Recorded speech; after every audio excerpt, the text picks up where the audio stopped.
লাকাদ নাসারাকুমুল্লাহ বিবাদরি ওয়া আনতুম আদিল্লাহ ফাত্তাকুল্লাহা লাআল্লাকুম তাশকুরুন। আল্লাহ পাক রব্বুল আলামিন জানিয়ে দিলেন, ও আমার বিশ্ব নবীজির সাহাবী, তোমরা তো হেনবল ছিলা, সংখ্যায় ছিলা তোমরা 313 জন।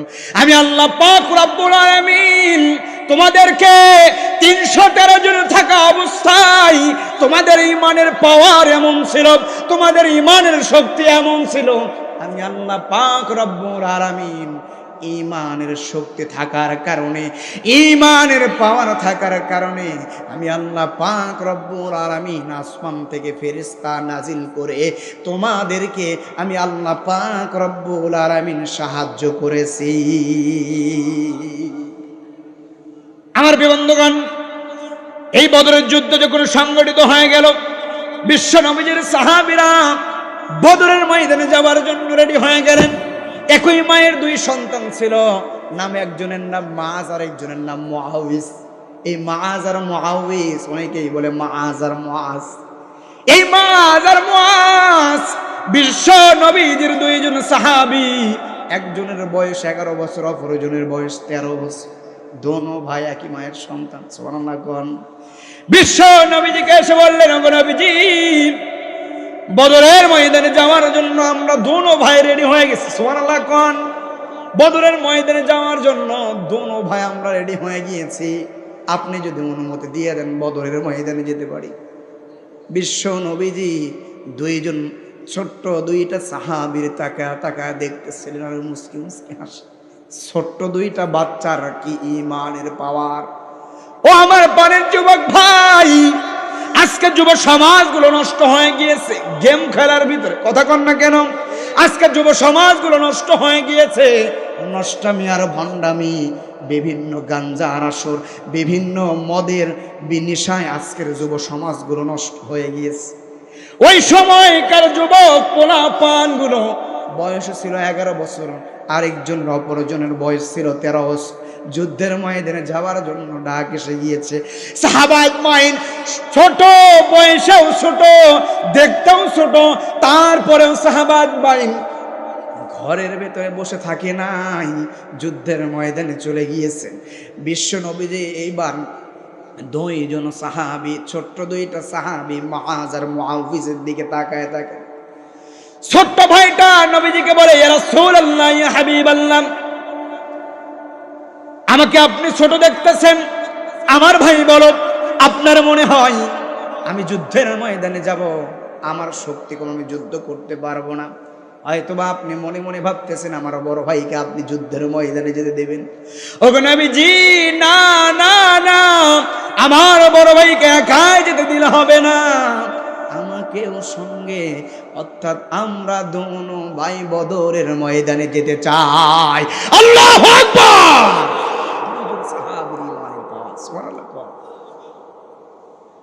বিশ্ব নবীজিকে ডেকে ডেকে বলো, নবীজি, আমি ছোট হতে পারি, সাইজেও ছোট, দেখতেও ছোট, বয়সেও ছোট, 2 ভাইয়ের ভিতরে, দোনো ভাইয়ের ভিতরে কুস্তির লড়াই দিয়ে দেন। সুবহানাল্লাহ কোন। আপনি পরীক্ষা করতে পারেন, আপনি চেক করতে পারেন আমাদের ভিতরে কার শক্তি বেশি।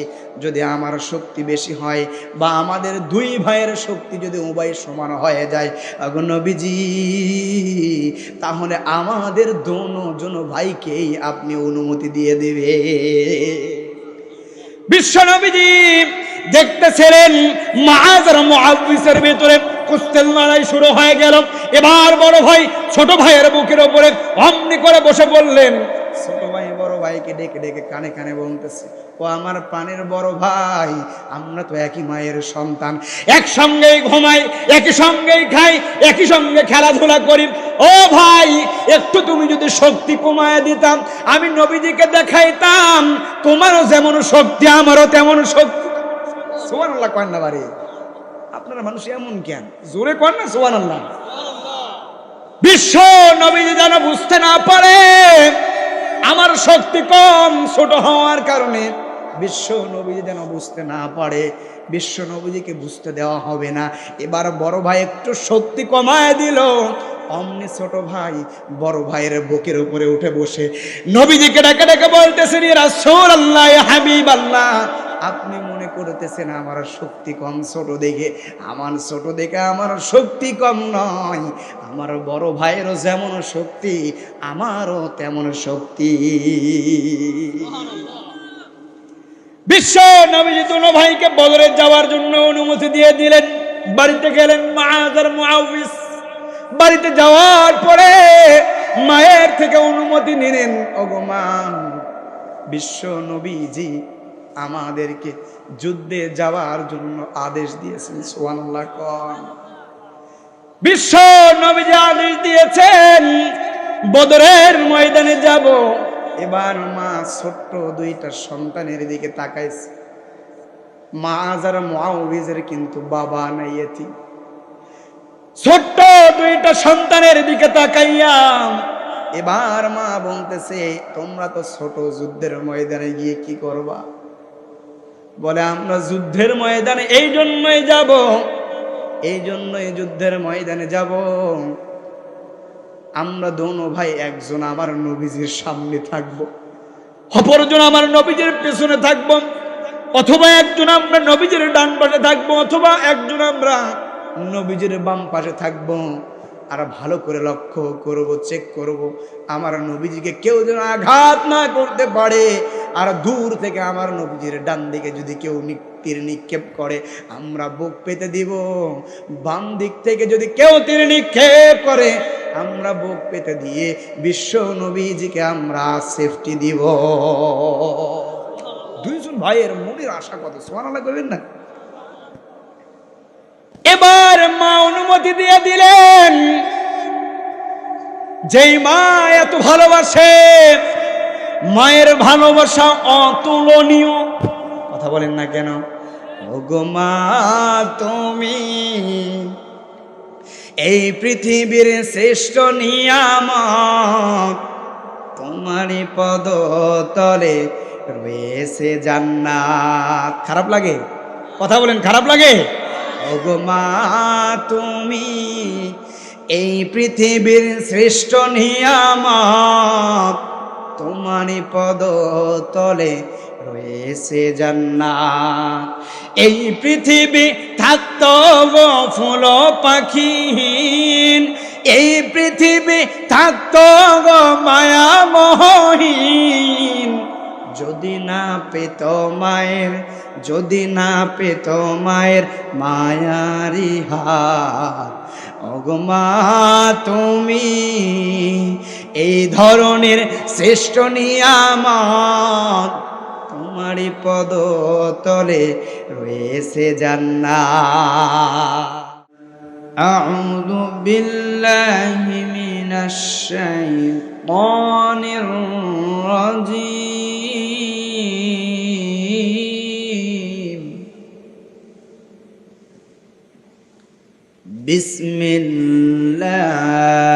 বিসমিল্লাহির রাহমানির রাহিম।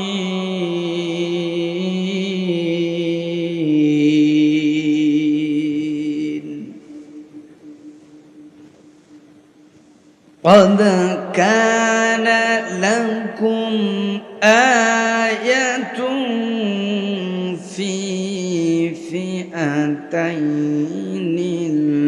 التقتا، فئة تقاتل في سبيل الله، في سبيل الله،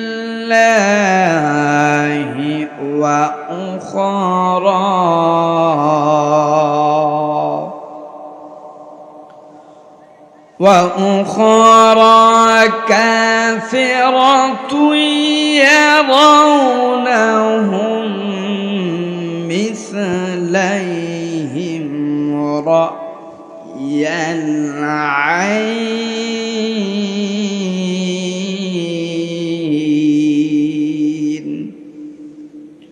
والله يؤيد بنصره من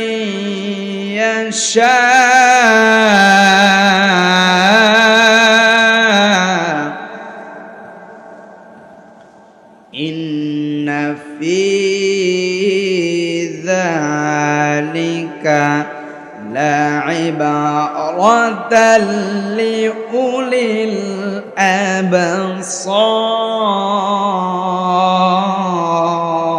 الأبصار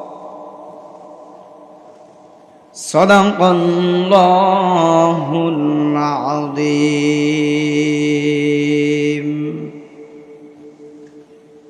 সে কোন বন্ধু বলো বেশি বিশ্বস্ত সে কোন বন্ধু বলো বেশি বিশ্বস্ত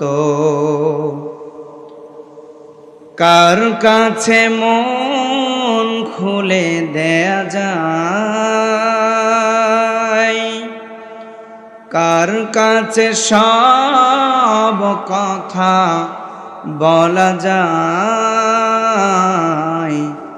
হওয়া যায় বেশি আশ্বস্ত হওয়া যায় বেশি আশ্বস্ত তার নাম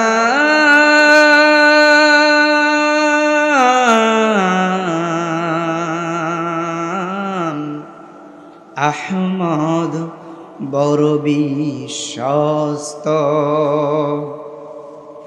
আহমদ বড় বিশ্বস্ত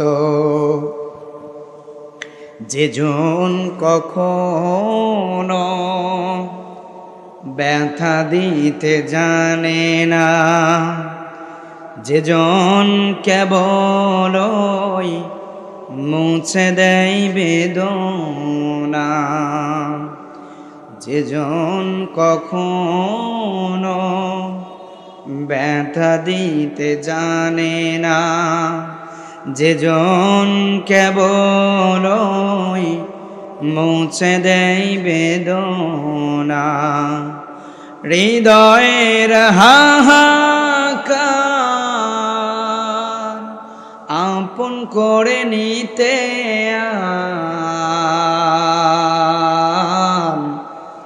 কার বুক এত প্রশস্ত কার বুক এত প্রশস্ত তার নাম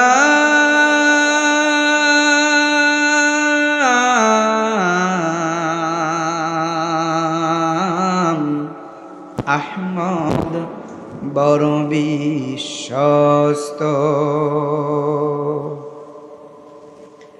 মহানবী বলে তারে কেউ বা ডাকে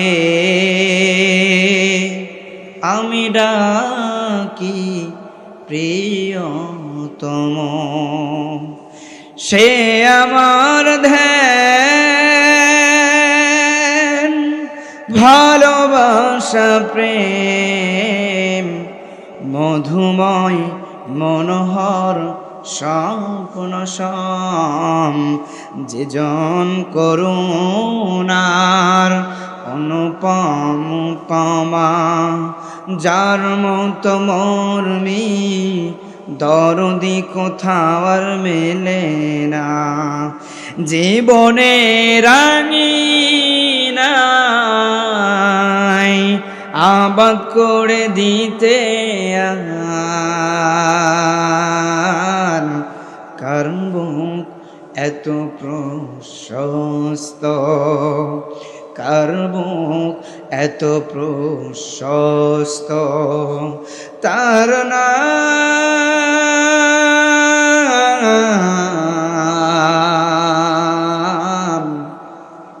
আহমদ বড় বিশ্বস্ত আলহামদুলিল্লাহ চকরিয়া উপজেলার অন্তর্গত ডুলহাজারা ইউনিয়নের 1 নম্বর ওয়ার্ড রিংভং আলহেরা ইসলামিক ফাউন্ডেশনের উদ্যোগে ঐতিহাসিক নবমতম তাফসিরুল কোরআন মাহফিলের সম্মানিত সভাপতি আলহাস মাওলানা আকম সাদিক সাহেব দামাত বারকাতুহুম, আজকের মাহফিলে সম্মানিত প্রধান আলোচক, আন্তর্জাতিক খ্যাতিসম্পন্ন মুফাসসির কোরআন ও ইসলামী চিন্তাবিদ, হাজারো হাজারো আলিমের উস্তাদ আল্লামা ফখরুদ্দিন সাহেব দামাত বারকাতুহুম, আল্লাহ পাক রব্বুল আলামিন তাদের হায়াতের ভিতরে বারাকা দান করুক বলি আমিন। প্রিয় কক্সবাজারবাসী, আপনারা সবাই কেমন আছেন? আপনাদের উপস্থিতি আজকে আমাকে যেন কেমন লাগতেছে। কক্সবাজার মাহফিলে ফার্স্ট টাইম আপনাদের উপস্থিতি এত কম দেখতেছি। আপনাদের এই রিংভং আল হেরা ইসলামিক ফাউন্ডেশনের উদ্যোগে এই মাহফিল একটি ঐতিহাসিক মাহফিল, কথা বলেন ঠিক কিনা? এই মাহফিলে আপনাদের আশেপাশে যারা ঘোরাফেরা করতেছি, যদি আমরা মাহফিলের প্যান্ডেলে আসি এবং কোরআনের কথা শুনি, আমাদের কি লস আছে? কথা বলেন, লস আছে? আল্লাহ পাক রব্বুল আলামিন আমাদের সবাইকে বুঝবার তৌফিক দান করুক বলে আমিন। একখানা আয়াতে কারিমা তেলাওয়াত করেছি, সূরাত আল ইমরান আয়াত নাম্বার 13। আজকের আলোচ্য বিষয় সূরা আল ইমরানের 13 নম্বর আয়াতের তাফসীরের আলোকে বদর যুদ্ধে সাহাবা কিরামের ত্যাগ ও কুরবানির বিবরণ। এই বদরের যুদ্ধ সংঘটিত হয় 17ই রমজান। কয়ে রমজান? কথা বলেন, কয়ে রমজান? 16 দিনের না খাওয়া সাহাবা আজমাইন 17ই রমজান কাফের বেঈমানগুলো মুসলমানদের উপরে নির্যাতিত নিপীড়িত যখন মুসলমানদের উপরে অত্যাচার শুরু করে দিয়েছিল, বিশ্ব নবীজি মক্কা থেকে মদিনায় আসলেন। ইসলামী রাষ্ট্র প্রতিষ্ঠিত হওয়ার পরে সর্বপ্রথম যেই যুদ্ধ সংগঠিত হয় সেই যুদ্ধের নাম বদরের যুদ্ধ। সুবহানাল্লাহ কইবেন না? তাহলে ইসলাম প্রতিষ্ঠিত হওয়ার পরে সর্বপ্রথম বদরের যুদ্ধ হয়েছিল। আজকের আয়াতের 13 নম্বর আয়াতের সরল অনুবাদ করে নিব। অনুবাদ যদি না করে নিই আয়াতের হক আদায় হবে না। আল্লাহ পাক রব্বুল আলামিন এই আয়াতের ভিতরে স্পষ্ট বলে দিয়েছেন, দুইটি দলের পরস্পরের সম্মুখীন হওয়ার মধ্যে তোমাদের জন্য অবশ্যই নির্দেশনা রহিয়াছে। এক দল, দুইটি যে দল আছে, এই দুইটি দলের ভিতরে একটি দল ছিল ইসলামের পক্ষে, আল্লাহর পক্ষে। দ্বিতীয় দল ছিল কাফেরদের দল, যারা ইসলামের প্রকাশ্য শত্রু, যারা চায় না মদিনাতে ইসলাম প্রতিষ্ঠিত হওয়ার পরেও কোরআনের আইন মদিনাতে চালু হোক। এমন কাফের বেঈমানরা সমাজের ভিতরে আজও আছে না নাই? কথা বলেন, আছে না নাই? ইসলাম প্রতিষ্ঠিত হওয়ার পরে 450 কিলোমিটার বেগে বদর নামক প্রান্তরে আসলেন। আবু জেহেল সৈন্যরা সাঙ্গ পাঙ্গ নিয়ে চলে আসলেন বদরের ময়দানে। মাত্র মুসলিম সৈন্যদের সংখ্যা ছিল 313 জন। কয়জন? এই আজকের আমার আজকের আয়াতের বিষয়ে সাহাবায়ে কিরামের ত্যাগের কথা বলা হয়েছে। আচ্ছা বলেন তো, সাহাবায়ে কিরামদের ত্যাগ, কুরবানি বেশি ছিল না কম? কত বেশি? কথা বলেন, কত বেশি? যার তুলনা, কথা বলেন, যার তুলনা হয় না। সাহাবা আজমাইন না, সংখ্যায় ছিলেন 313 জন। এই বদরের যুদ্ধে মুসলিম সৈন্যদের উট ছিল মাত্র 70টি। কয়টি? কথা বলেন, কয়টি? 2টি ঘোড়া ছিল, অল্প কিছু অস্ত্র তলোয়ার ছিল। নবীজি সাল্লাল্লাহু আলাইহি ওয়াসাল্লাম এই বদরের যুদ্ধে তিনিও একটু উঠে সওয়ার করেছেন, আবার নেমে গিয়েছেন, অপর আরেকজন সাহাবীকে সুযোগ দিয়েছেন। বলেন না সুবহানাল্লাহ। তাহলে সংখ্যায় ৩১৩ জন। কাফেরদের তলোয়ারের অভাব নাই, উটের অভাব নাই, ঘোড়ার অভাব নাই। কাফেরদের সংখ্যা ছিল ১,০০০ জন। আবু জেহেল ১,০০০ সৈন্য নিয়ে বদরের প্রান্তরে উপস্থিত হয়ে গেলেন। আবু জেহেল বদরের প্রান্তরে উপস্থিত হয়ে যাওয়ার পরে সাহাবা আজমাইনরা বদরের ময়দানে আসলেন। এই বদরের ময়দানের ত্যাগ, সাহাবা আজমাইনদের কুরবানি, এই বদরের ময়দানে কুরবানি সাহাবা আজমাইনরা কেমন নিজের জীবনকে কোরবান দিয়েছেন, কেমন ভাবে ত্যাগ স্বীকার করেছেন। আর এই বদরের আপনাদের এই বদর যুদ্ধ থেকে আমাদের শিক্ষা, এই বদরের যুদ্ধে আমাদের মুসলিমদের সৈন্যদের সংখ্যা ৩১৩ জন ছিল, কিন্তু ঈমান ছিল আমাদের পাওয়ারফুল। ফলে আল্লাহ পাক রব্বুল আলামিন ৩,০০০ ফেরেশতা দিয়ে মুসলমানদের বিজয় ঘটিয়ে দিয়েছেন। বলেন না সুবহানাল্লাহ।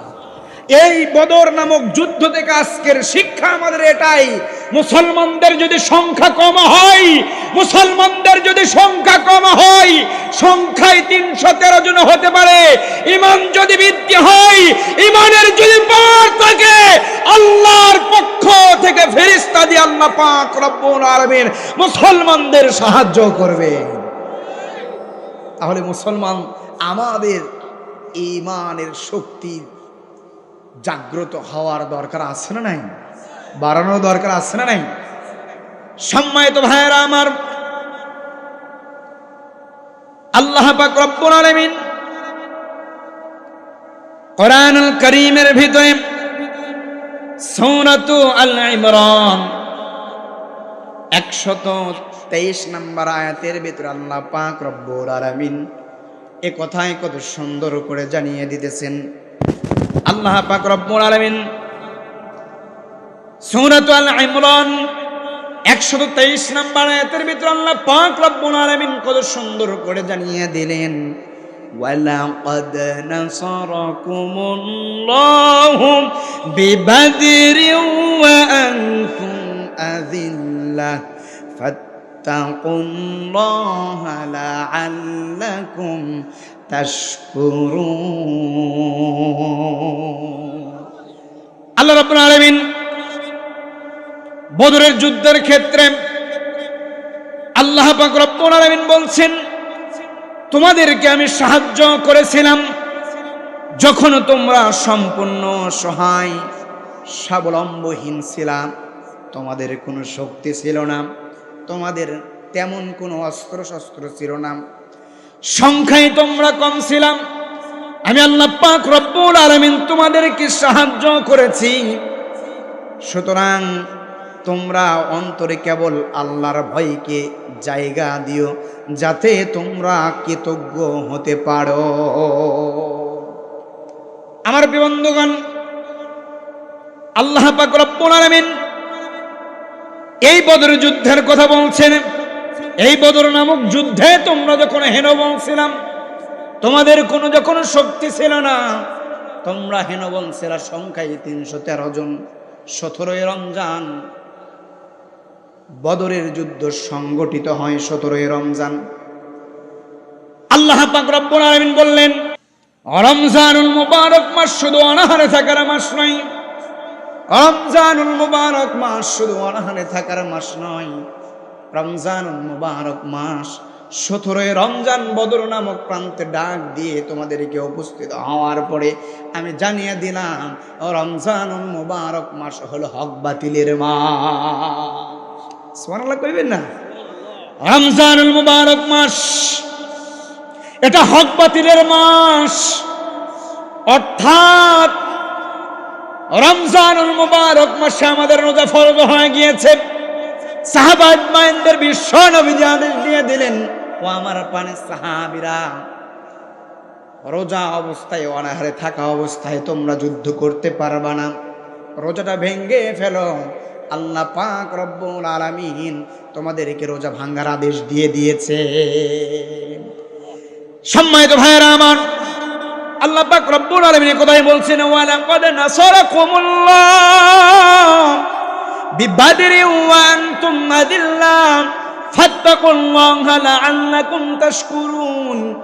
আল্লাহ পাক রব্বুল আলামিন জানিয়ে দিলেন, ও আমার বিশ্ব নবীজির সাহাবী, তোমরা তো হেনবল ছিলা, সংখ্যায় ছিলা তোমরা 313 জন।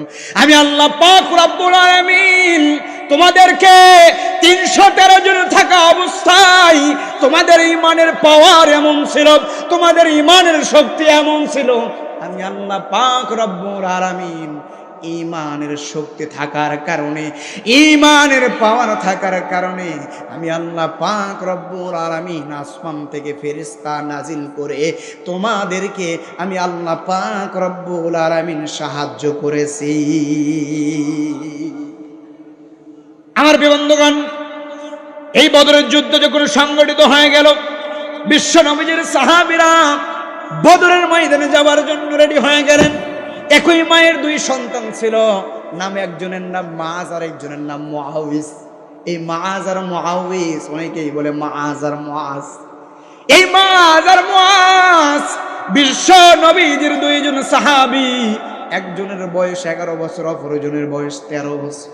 দোনো ভাই একই মায়ের সন্তান। সুবহানাল্লাহ কোন বিশ্ব নবীজিকে এসে বললেন, ওগো নবীজি, বদরের ময়দানে যাওয়ার জন্য আমরা দোনো ভাই রেডি হয়ে গেছি। সুবহানাল্লাহ কোন বদরের ময়দানে যাওয়ার জন্য দোনো ভাই আমরা রেডি হয়ে গিয়েছি, আপনি যদি অনুমতি দিয়ে দেন বদরের ময়দানে যেতে পারি।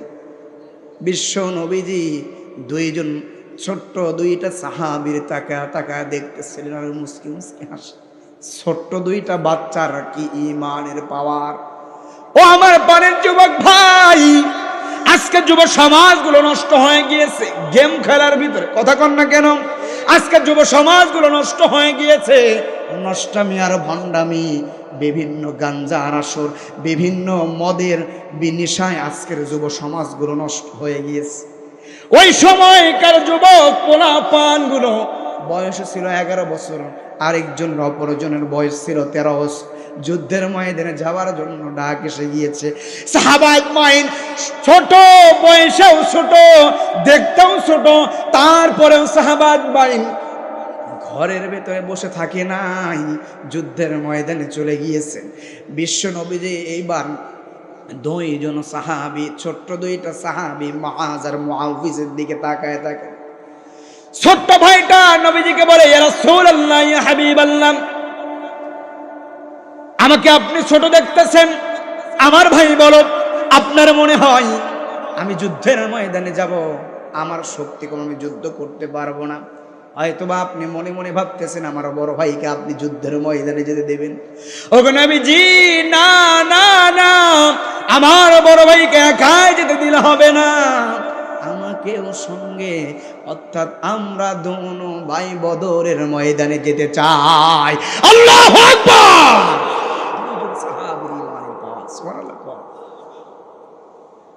বিশ্ব নবীজিকে ডেকে ডেকে বলো, নবীজি,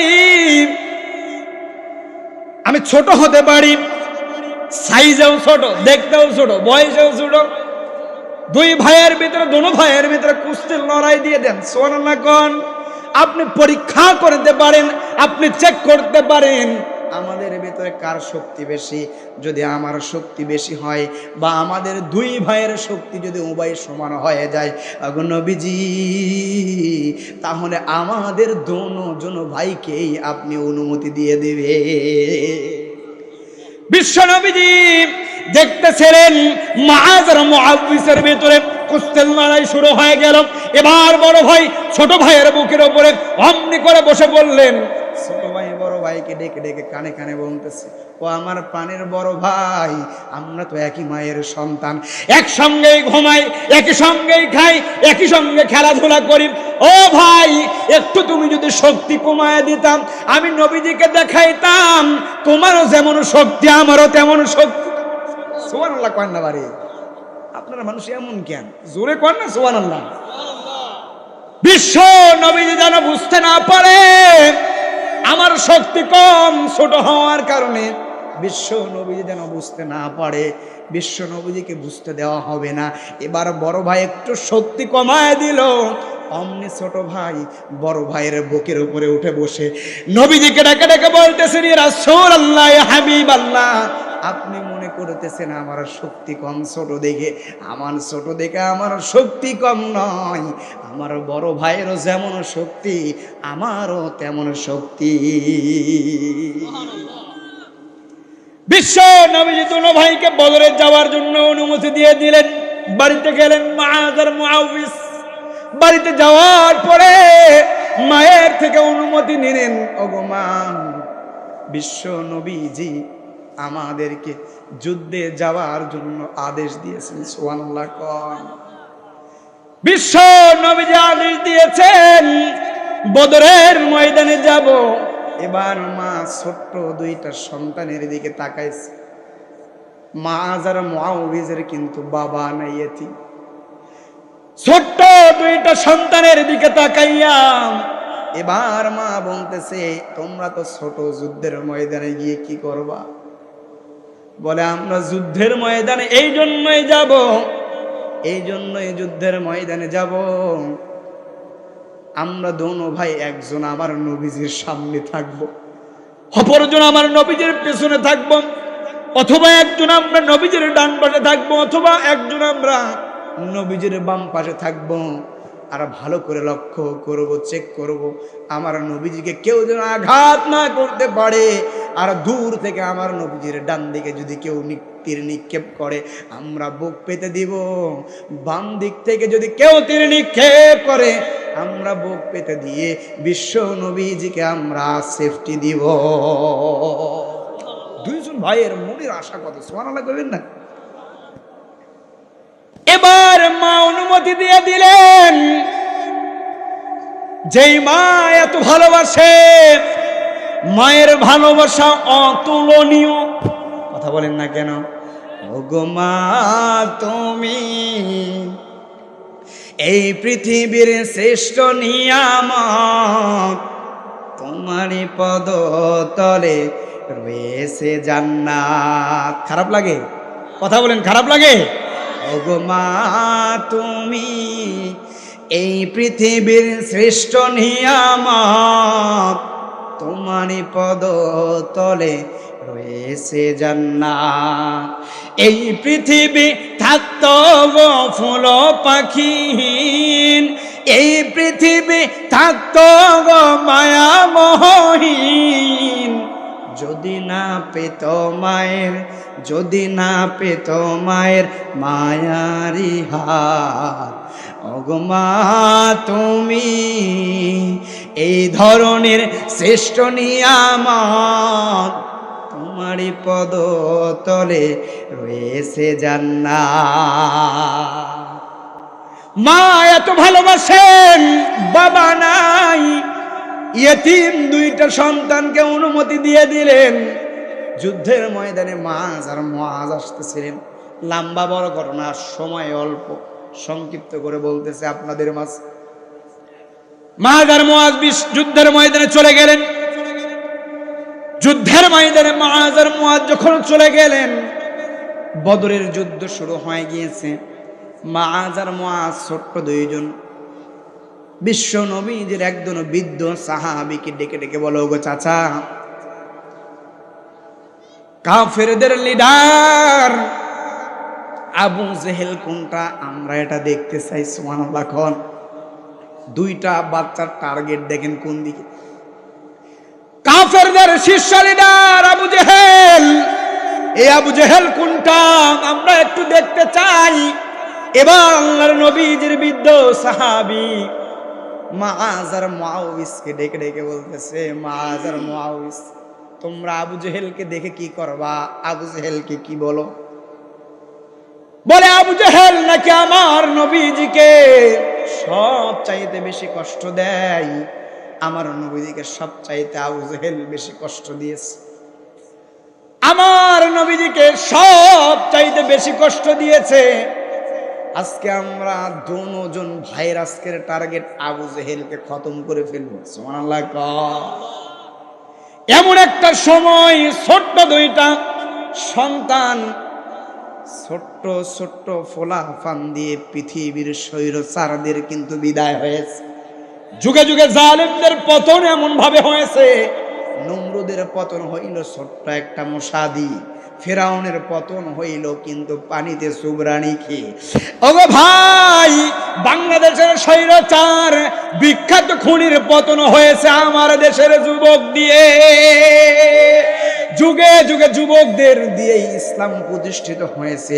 যুবকরা যদি ঈমানের শক্তি নিয়ে, ইসলামের ঝান্ডা নিয়ে যুবকরা যদি সামনের দিকে এগিয়ে যায়, আমার দেশের কোন জালেম স্বৈরাচার ইসলামের উপর আঘাত করার শক্তি পাবে না।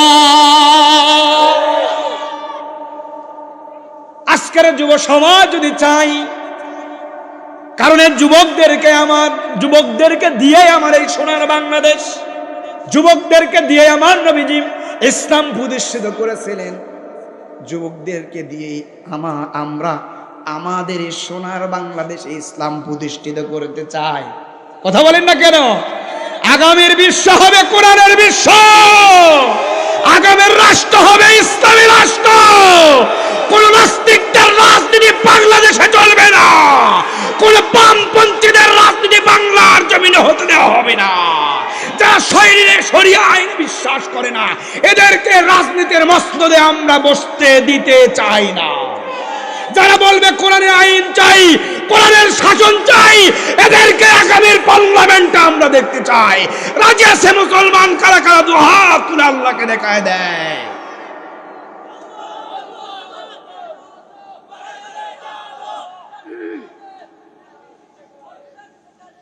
সম্মানিত ভাইয়েরা আমার, আপনারা কি ভয় পাচ্ছেন? কথা বলেন, ভয় পাচ্ছেন?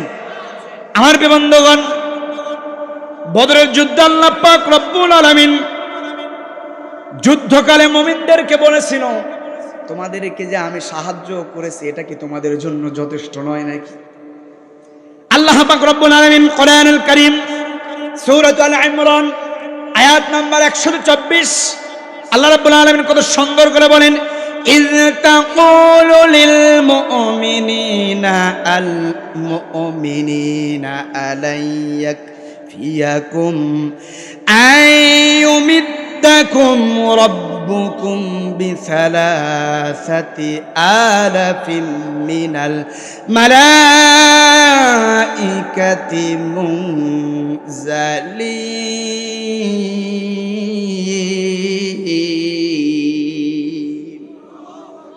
আল্লাহ রাব্বুল আলামিন কত সুন্দর করে বলেন, বদরের যুদ্ধকালে যখন তুমি মুমিনদেরকে বলেছিলেন তোমাদের জন্য কি যথেষ্ট নয় যে তোমাদের প্রতিপালক 3000 ফেরেশতা পাঠিয়ে তোমাদের জন্য সাহায্য করবে? সুবহানাল্লাহ কোন।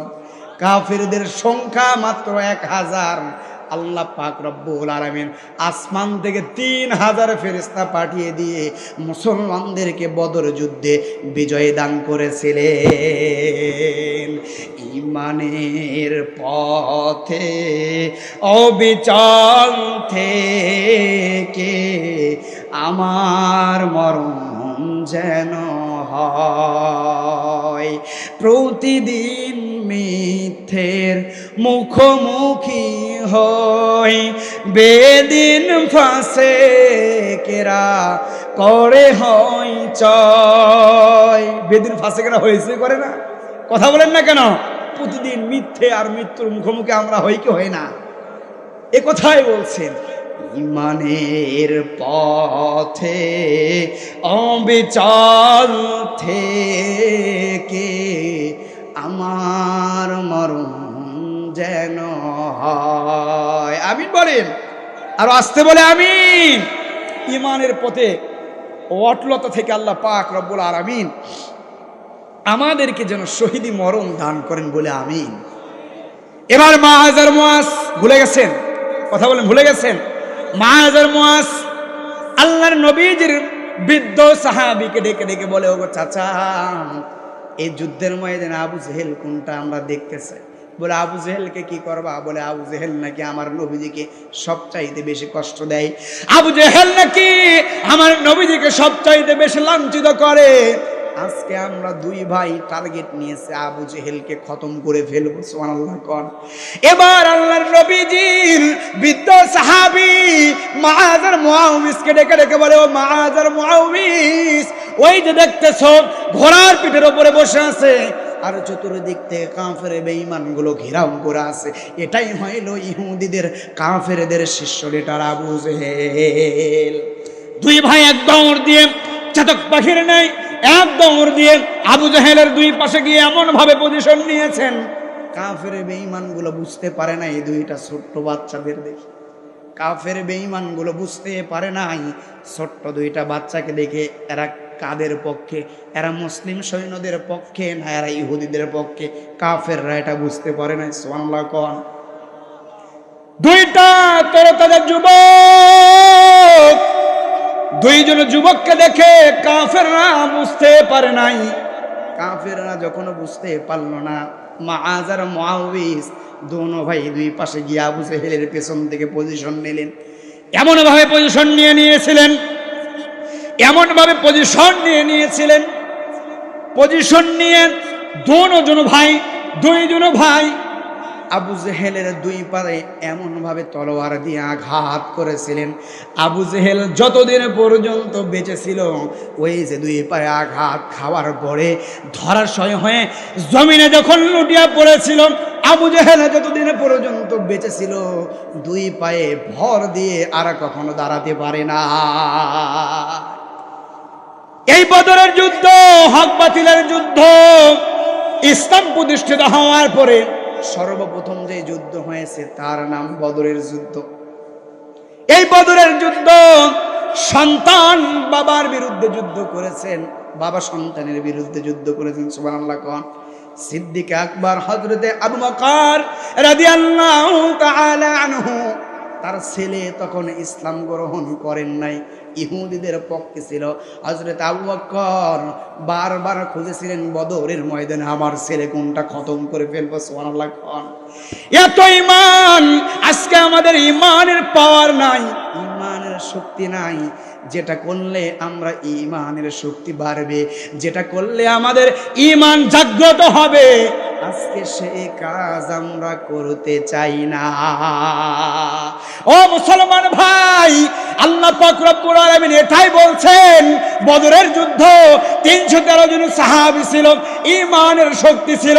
আমি আল্লাহ পাক রব্বুল আলামিন আসমান থেকে 3000 ফেরেশতা পাঠিয়ে দিয়ে আমি মুসলিম সৈন্যদেরকে, আমি সাহাবা আজমাইনদেরকে বিজয় করে দিয়েছি। ও আমার পারের ভাই, যদি আমরা সংখ্যায় কম হই, আবারও যদি আলেমদের নেতৃত্বে, আবারও যদি দ্বিতীয় স্বৈরাচারকে তাড়ানোর জন্য সংগ্রাম করতে হয়, আবারও যদি যুদ্ধ করতে হয়, আপনারা রাজি আছেন তো?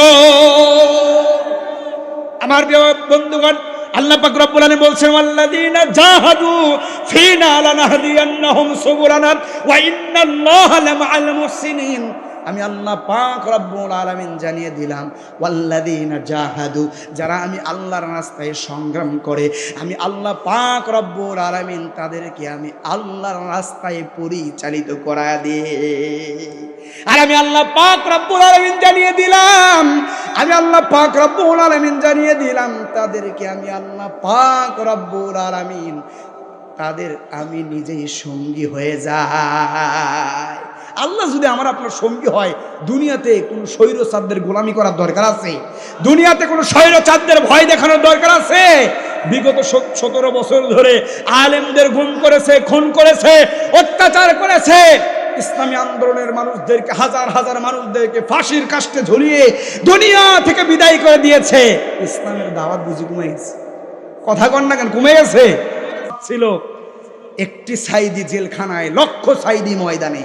তবে হ্যাঁ, লক্ষ সাইদি ময়দানে হতে পারে, কিন্তু একটি রানী গোলাপ, একটি আল্লামা সাইদির মতো কেউ হতে পারে না। কথা বলেন ঠিক কিনা? তিনি জালিমের ফাঁসির রশিকেও ভয় করে নাই। আজকের আলেমরা একটু যদি টর্চার করা হয়, মাহফিল বাদ দিয়ে দেয়। আল্লামা সাইদি রাহিমাহুল্লাহ গুলির সামনে দাঁড়িয়ে কোরআন থেকে আল্লাহর জমিনে আল্লাহর দ্বীন কায়েমের কথা বলে গিয়েছেন। কথা বলেন ঠিক কিনা? আজকে আমাদেরও এমন হতে হবে। প্রয়োজনে আবারও জেলে যেতে রাজি আছি, প্রয়োজনে আবারও স্বৈরাচার তাড়ানোর জন্য আবারও মাঠে নামতে রাজি আছি। কোন জালেম বেঈমানদেরকে আমরা দেখতে চাই না। অনেক নির্যাতন শিকার হয়েছে বাংলাদেশের মুসলমান। 24-এর এই গণ অভ্যুত্থান থেকে বাংলাদেশের মুসলমানরা আজকে আন্দোলনমুখী হয়ে গিয়েছে। সবাই চুপচাপ আছে। মেয়ে ভাইরা মনে করছে সবাই তো চুপচাপ আছে, আমাদের বুঝি কিছু বলবে না। একটু শুধু এলোমেলো করে দেখো না, তোমাদের কি রাখে নাকি? কথা বলেন না কেন?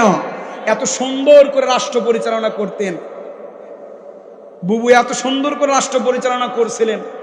ডিআইজি থেকে নিয়ে শুরু করে ডিবি প্রধান, র্যাবের সবচাইতে বড় অফিসার, আনসার বাহিনী যেগুলো নিম্ন তাদের বড় অফিসার, পুলিশদের বড় অফিসার। ডিবি হারুন তো ভাতের হোটেলই খুলে বসেছিল। কথা কয় না কেন? লাভ হয়েছে? কথা বলেন না কেন? লাভ হয়েছে? কুত্তাগুলো আর আছে নাকি? কথা কোন আছে? যুগে যুগে বেঈমানদের পতন হয়। এরা এমন অভিশপ্ত হয়ে গিয়েছে, এদের উপর আল্লাহ লানত। বলতো আমরা মদিনার কি চাই? মদিনার ইসলাম চাই। আদৌ কি তারা মদিনার ইসলাম বাংলাদেশে প্রতিষ্ঠিত করেছে? কায়েম করার জন্য কাজ করেছে? এই কথা কন না কেন? ভয় পাইতেছেন? করেছে? আল্লাহ পাক রব্বুল আলামিন আমার এই সোনার বাংলাদেশে আমাদেরকে অন্তত পক্ষে এই দুনিয়া থেকে বিদায় নিয়ে যাওয়ার আগে আল্লাহ পাক রব্বুল আলামিন যেন চোখে দেখার তৌফিক দেয় এই সোনার এই বাংলাদেশে ইসলামী রাষ্ট্র প্রতিষ্ঠিত হয়ে গেছে। সুবহানাল্লাহ। আরে ভাই, আপনাদেরকে একটা কথা বলে যাই, কোরআন থেকে রিসার্চ করে পেয়েছি। আপনাদেরকে একটা কথা বলে যাই, ইসলামী রাষ্ট্র কায়েম হলে সমাজের ভিতরে চোর থাকবে না। কথা বলেন না কেন? দুর্নীতি থাকবে না, ঘুষখোর থাকবে না, জিনাকারী থাকবে না। আর বাড়িতে শুয়ে শুয়ে আপনার দোকানের কেউ চুরি করতেছে কিনা, লুটপাট করতেছে কিনা এই চিন্তা করতে হবে। ইসলামী রাষ্ট্র থেকে নিজেই দায়িত্ব নিয়ে নেবেন। কথা বলেন না কেন? চোরদের যখন হাত কাটার আইন হয়ে যাবে, নিয়ম যখন চালু হয়ে যাবে, তাদেরকে সময় দিবে, তাদেরকে অর্থ দিবে, তারপরেও যদি তারা চুরি করে কোরআনের আইন অনুযায়ী তাদেরকে হাত কেটে দেওয়া হবে। আমার মন বলে বাংলাদেশে একটা চোরের যদি হাত কেটে দেওয়া হয়, বাংলাদেশে নতুন করে আর চোরের জন্ম হবে না। কথা কন না কেন? আমার মন বলে একজন জিনাকারীকে যদি প্রকাশ্য দিবালোকে পাথর দিয়ে, পাথরে আঘাত করে অথবা ফাঁসি দিয়ে বিদায় করে দেওয়া হয়, আমার এই সোনার বাংলাদেশে কোনো মা আর বোনেরা ধর্ষণ হবে না। কথা বলেন না কেন? ধর্ষণ হবে। আজকে বিচার নাই, আজকে সমাজে সুষ্ঠু বিচার নাই, এখনো গুম, এখনো খুন। কেন?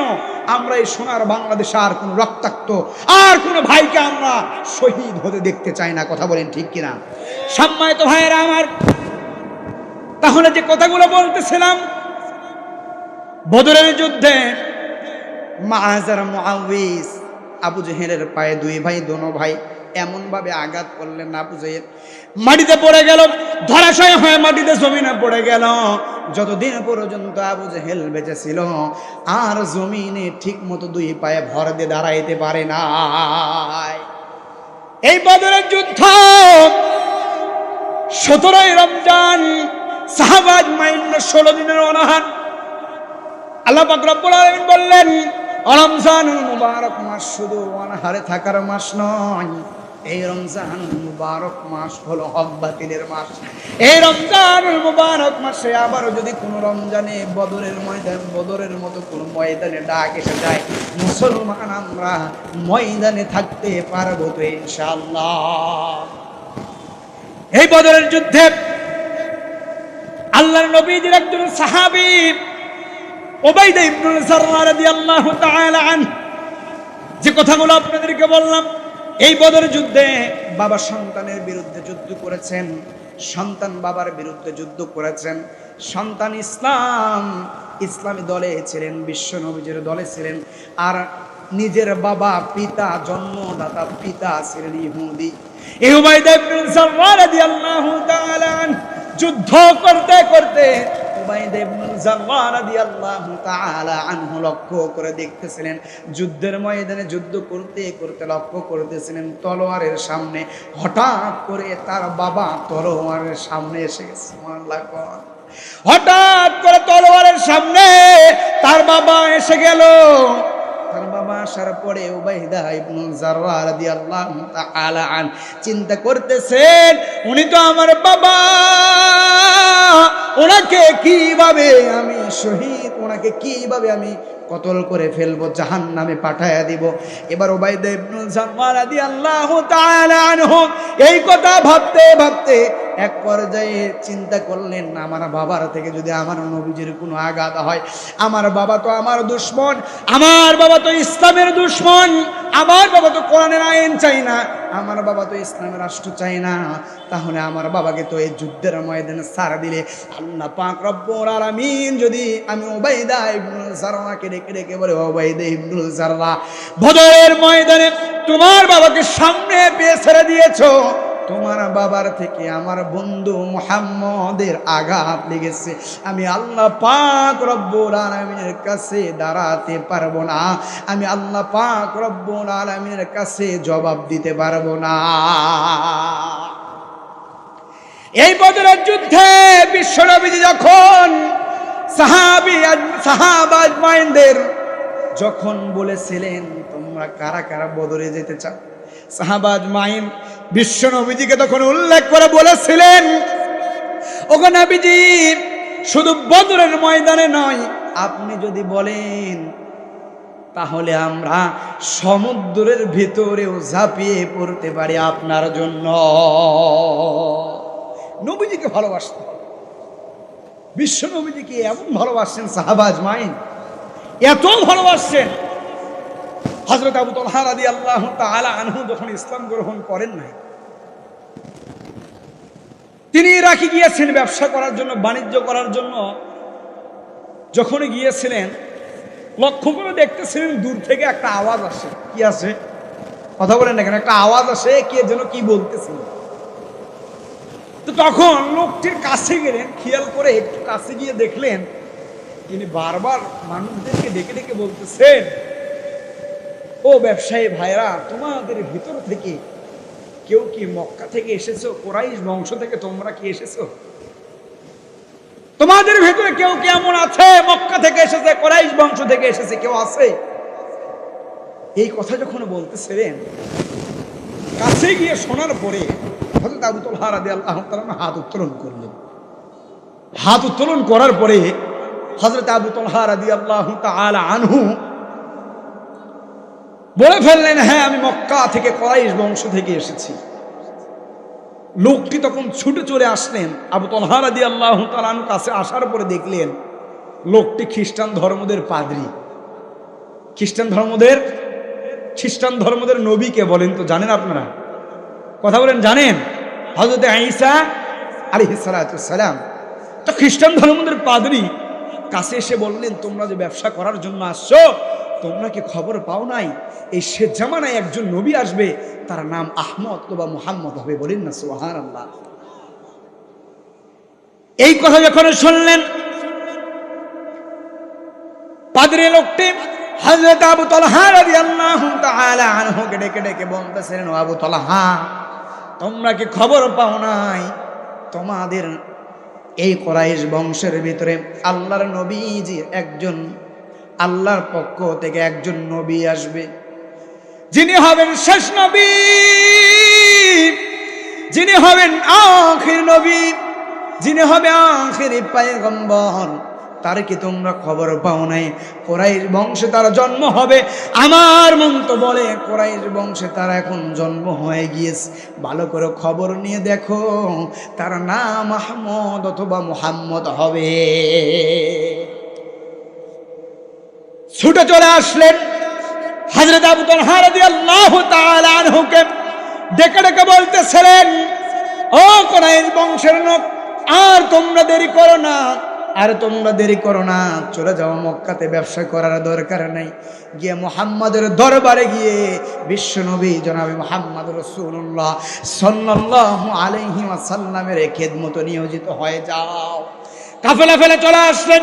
মক্কাতে আসার পরে মক্কার অলিতে গলিতে ডেকে ডেকে বলতেছিলেন, কুরাইশ বংশ নাকি আল্লাহর পক্ষ থেকে একজন নবী আসবে, নাম তার মুহাম্মদ হবে। ও মক্কাবাসী, ও কুরাইশবাসী, তোমরা কি কেউ জানো না কি রে? ও কুরাইশবাসী, তোমরা কি কেউ জানো নাকি রে আল্লাহর পক্ষ থেকে একজন নবী আসবে। হযরত ঈসা আলাইহিস সালাতু ওয়াস সালামের অনুসরণকারীরা আমাকে বলে দিয়েছে। তিনি আরো বলেছেন, হযরত আবু তালহা রাদিয়াল্লাহু তাআলা আনহু জিজ্ঞাসা করতেছিলেন, যখনই জিজ্ঞাসা করেন তখন বলতেছিলেন, আমি আমাদের কিতাবের ভিতরে পেয়েছি, আমাদের কিতাবের কথা ভুল নয়, আমাদের কিতাবের কথা ভুল নয়। একজন নবী আসবে, কথা ছিল সত্য, একজন নবী আসবে, আমার মন বলে সেই নবীজির আগমন ঘটে গিয়েছে। হযরত আবু তালহা রাদিয়াল্লাহু তাআলা আনহু এই কথা বলতে বলতে আল্লাহর নবীজির একজন সাহাবীর সঙ্গে দেখা হয়ে গেল। আল্লাহর নবীজির একজন সাহাবীর সঙ্গে দেখা হয়ে যাওয়ার পরে বললেন, হ্যাঁ তুমি ঠিকই শুনেছো, ভুল শোনো নাই, বিশ্ব নবীজির আগমন ঘটে গিয়েছে, বিশ্ব নবীজির আগমন ঘটে গিয়েছে। যাও যাও যাও, বিশ্ব নবীজির দরবারে গিয়ে তার হাতে কালেমা পড়ে তুমি মুসলমান হয়ে যাও। লিল্লাহে তাকবীর, নারে তাকবীর। আল কোরআনের আলো। আজকের মেহমানের আজকের মাহফিলের সম্মানিত প্রধান মেহমান আল্লামা ফখরুদ্দিন আহমেদ সাহেবের আগমন চকরবাসীর পক্ষ থেকে, কক্সবাজারবাসীর পক্ষ থেকে লিল্লাহে তাকবীর। আজ মুসলমানদের ইমানের পাওয়ার আছে, বোঝা যায়, কথা বলেন না কেন? মুসলমানদের তাকবীরের ধ্বনি শুনলে বোঝা যায় আজও মুসলমানরা জিন্দা আছে। যে আলোচনাটুকু করলাম, আল্লাহ পাক রব্বুল আলামিন যেন আমাদেরকে ঈমানের পথে অটল থাকার তৌফিক দান করে বলে আমিন, আল্লাহুম্মা আমিন। দোয়া চাই আল্লাহ পাক রব্বুল আলামিন আমার সফরকে যেন নিরাপদ করে। আল্লাহ পাক রব্বুল আলামিনের কাছে দোয়া চাই, আপনারা দোয়া করবেন। আসসালামু আলাইকুম ওয়া রাহমাতুল্লাহি ওয়া বারাকাতুহু।